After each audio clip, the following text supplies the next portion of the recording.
Nos encontramos con el abogado José Luis Caballero, académico e investigador del Departamento de Derecho de la Universidad Iberoamericana Ciudad de México y comisionado de la Comisión Internacional de Juristas. Abogado José, muchas gracias por aceptar la invitación de la comisión. Al contrario, un placer, un placer. ¿Nos puede contar acerca del contexto del uso de la prisión preventiva oficiosa en México y por qué es tan importante la decisión de la Corte Interamericana de Derechos Humanos en el caso Son Paxte Tepicle y el caso García Rodríguez y otros para México? Con mucho gusto. Mira, esos dos casos que, bueno, que te tuvimos, decía yo, de manera consecutiva, ¿verdad? Han mediado un par de meses entre una sentencia, un poco más, y otra. Entonces, es una cosa que está muy, muy fuerte porque en realidad la prisión preventiva oficiosa es una adición que se hizo a la Constitución a partir de toda la renovación del sistema penal, la transición a un sistema penal acusatorio, y se estableció en nuestro texto constitucional pues desde hace aproximadamente 15 años. Y esta idea fue la redacción, digamos, del texto constitucional en medio de todas las garantías del debido proceso penal, está la imposición de esta medida cautelar y es una previsión de norma prescriptiva, de código, en donde se dice por qué delitos el juez debe ordenar con ese verbo, ordenará en futuro. La regla dura, la prisión preventiva oficiosa. Esta disposición constitucional luego se ha trasladado al Código Nacional de Procedimientos Penales, que ese código me parece que está muy bien porque en realidad nosotros funcionábamos como una federación con códigos, o funcionamos aún en materia civil, familiar y penal sustantivo, como una federación con código penal federal y código penal de las entidades federativas, antes con código federal de procedimientos penales y códigos estatales. Ahora tenemos un gran código nacional de procedimientos penales y en una disposición pues se traslada todo esto de la Constitución para decir en qué delitos. De manera que la Constitución se replica como si fuera código, ¿no? Lo más grave es que en 2019, por iniciativa también pues del partido que está en el gobierno y que tiene, pues, que ha tenido pues control de las cámaras del Congreso, eh, mayoritario, decidieron adicionar a la Constitución una lista más engrosada de delitos para que proceda la prisión preventiva oficiosa. Delitos gravísimos, ¿verdad? Tortura, desaparición, delitos de corrupción, etcétera. Y añadieron un dispositivo al final abierto porque dice que cualquier delito que la ley estime que atenta contra la seguridad nacional.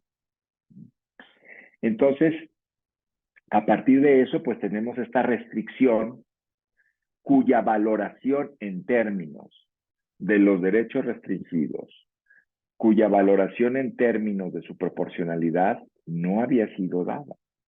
Yo estimo, como muchos colegas y como la gente que experta en derecho internacional de los derechos humanos, constitucional de los derechos humanos, que no toda restricción es violatoria de derechos, ¿verdad? Siempre y cuando pase un test de proporcionalidad y que en ese test se indique precisamente la medida necesaria, adecuada, legal, pero que esté de frente en su racionalidad otro derecho o un valor constitucional necesario en una sociedad democrática. Ese examen de constitucionalidad está vedado, digamos, en el ámbito interno, lo cual es gravísimo, de constitucionalidad, aunque se ha abierto el panorama, está vedado en el ámbito interno al tratarse de normas constitucionales. No está vedado en el ámbito internacional porque finalmente toda la norma y todos los cuerpos normativos y las disposiciones internas, como dice el artículo 2 de la Convención Americana sobre Derechos Humanos, tienen que estar adecuados a las previsiones del propio Pacto de San José. Entonces, pues sobre este tema se ha discutido mucho, efectivamente se pensó y pensamos mucho que esta prisión preventiva con carácter oficioso, es decir, no meditado, no razonado por el juzgador o la juzgadora a la hora de imponer la medida cautelar, era de suyo una violación a los derechos humanos, concretamente al derecho de libertad personal, al derecho de presunción de inocencia Y como nos acaba de decir la Corte Interamericana, pues también a las garantías del debido proceso y también a la igualdad frente a la ley y a la no discriminación frente a la misma.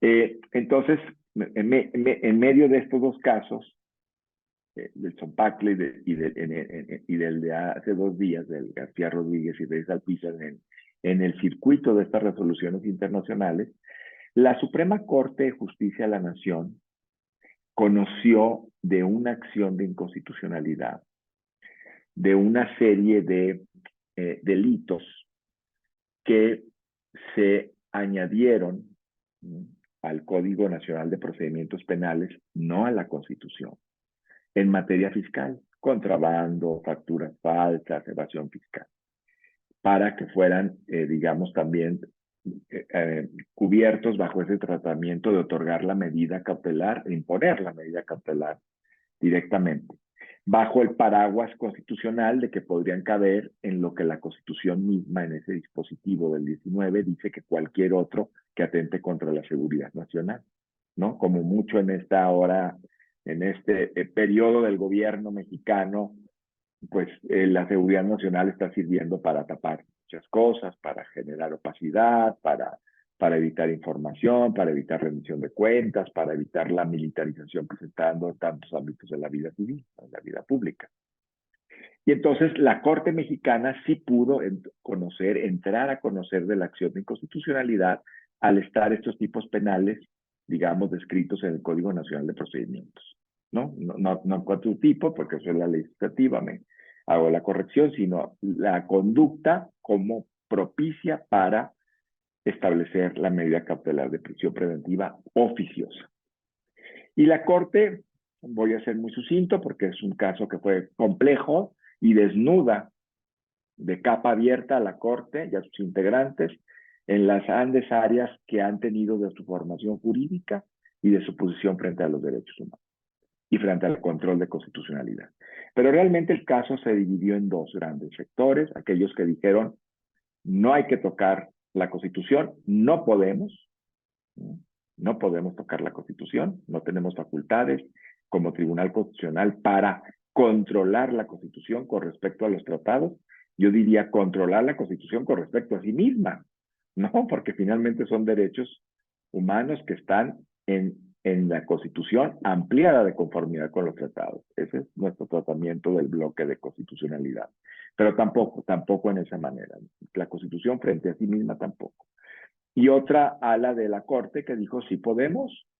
El artículo primero es una previsión que tenemos que acatar de establecer la interpretación de los derechos frente al bloque de constitucionalidad, y este bloque no resiste la prisión preventiva oficiosa frente a este bloque de derechos. Por lo tanto, tendríamos que establecer, había dos líneas dentro de esa área, una preferencia interpretativa en un sentido de la previsión del artículo 19 de la Constitución o una preferencia aplicativa en favor de los derechos.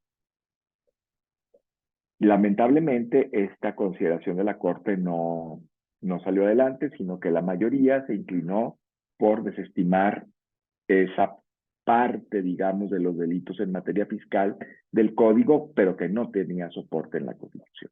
De manera que la Corte mexicana se quedó sin el análisis de la interpretación del artículo 19 porque se restringió.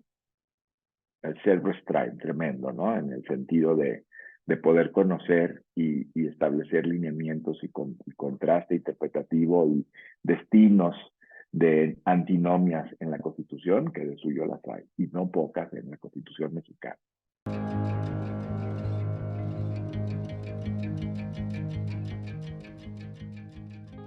La Corte Interamericana de Derechos Humanos, entre una gama de amplia, como lo suele hacer la Corte en estos casos, de medidas de dispositivos de resolutivos de condena, de declaración de condena y de medidas amplias de reparación, pues exige, porque es una exigencia de una sentencia vinculante, al gobierno mexicano que haga dos cosas con este tema. Primero, que adecue sus disposiciones constitucionales. señaladas claramente como tales. Es decir, que el Estado mexicano tiene que hacer una reforma constitucional para sacar a la prisión preventiva oficiosa, por su inconvencionalidad clara, de la Constitución. Y segundo lugar, tiene que establecer interpretaciones tasadas por control de convencionalidad que en sede concentrada de la Corte Interamericana ya dijo que, que es inconvencional todo eso.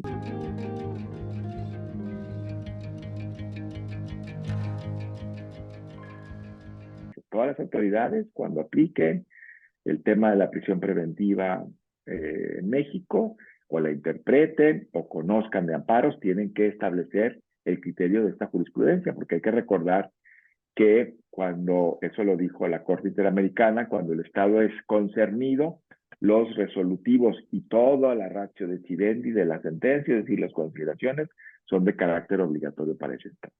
No hay el juego, digamos, que puede establecer de jurisprudencia más protectora cualquier otro Estado en atención al artículo 29 de la Convención. No, acá es disposición vinculante en cumplimiento de la sentencia. Entonces, eso estamos ahora. Claro, hay un debate interno si realmente los jueces, las juezas tendrían competencia para inaplicar la Constitución mexicana. Yo pienso que hay dos vías de salida. Una es, sin meterse con la Constitución, meterse con las disposiciones derivadas, siguiendo el ejemplo de la Suprema Corte, ¿no? Y determinarlas como inconstitucionales, inconvencionales, sin hacer caso, digamos, del soporte constitucional. Así se ha procedido en otros casos. O bien, pues aplicar directamente la sentencia de la Corte Interamericana, porque los jueces y las juezas en México son jueces interamericanos.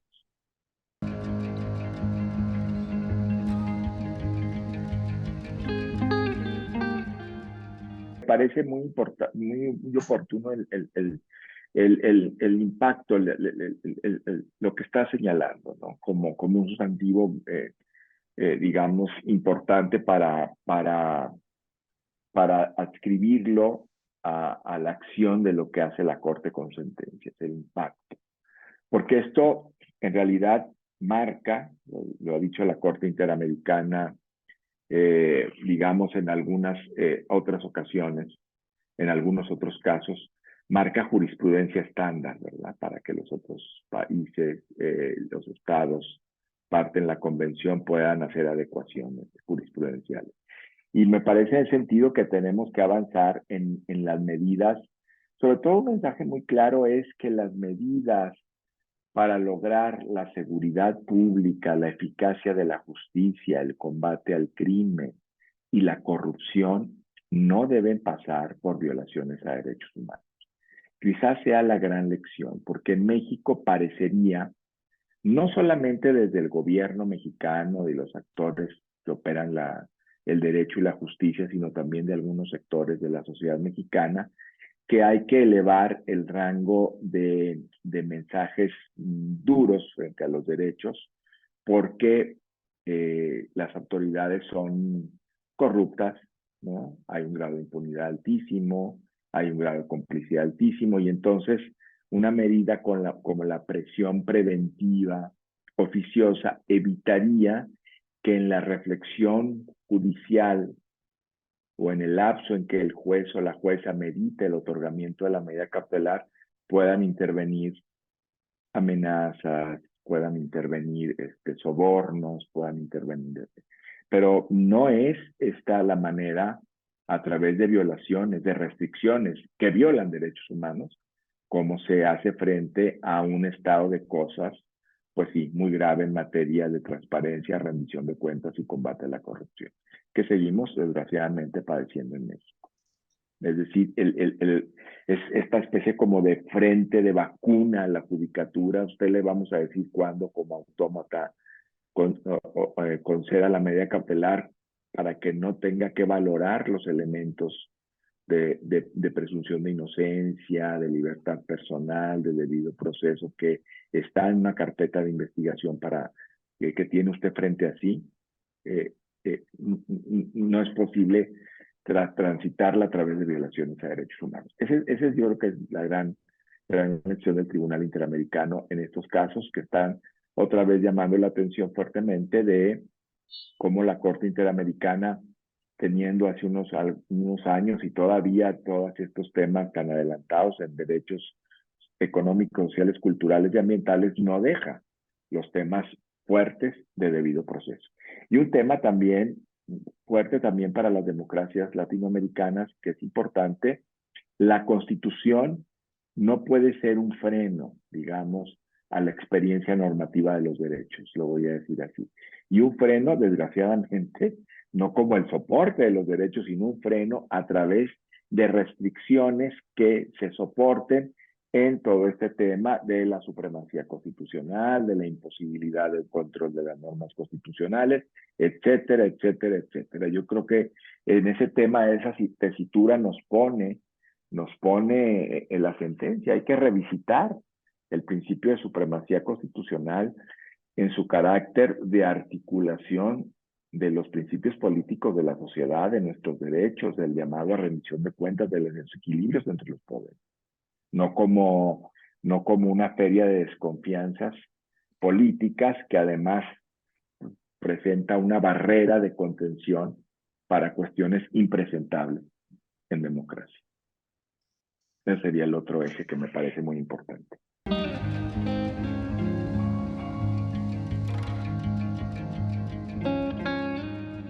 Pienso que los desafíos tienen que ver con pues poder sostener las sentencias.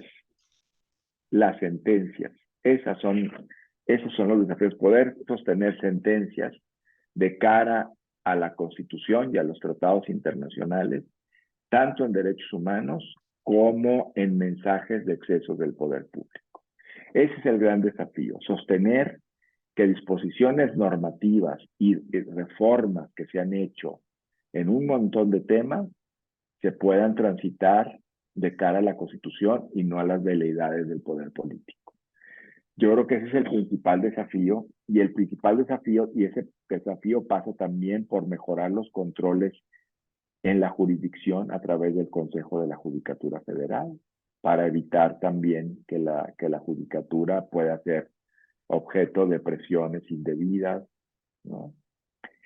Pasan también por generar un sistema de transparencia mucho más adecuado, y pasa por mantener, digamos, el contacto de las autoridades judiciales con la ciudadanía. Por eso pasa. Tienen instrumentos muy claros y el tejido jurisprudencial yo creo que es robusto para poder proceder. El lunes la Corte se va a dar la discusión de la inconstitucionalidad clarísima del traslado de la reforma en ley para trasladar la Guardia Nacional, que debe ser de carácter civil, a la Secretaría de la Defensa Nacional. Eso se hizo a través de una ley inconstitucional. La Corte tiene en sus manos el lunes la oportunidad de refrendar la inconstitucionalidad de ese traslado. Bueno, ahí es un gran desafío. Determinar la inconstitucionalidad de ese traslado es un gran desafío. Eso es lo que tiene que hacer la Corte. El gobierno tiene que escuchar a la Corte, obrar en consecuencia y establecer, de acuerdo a los criterios que tenemos en sede interamericana, cómo le va a hacer para empezar a formar policías con estándares democráticos de derechos humanos, incorruptibles, y empezar a pensar que el ejército no tiene que hacer tareas de seguridad pública. Ahí está un desafío puntual, claro, fuertísimo de los próximos días.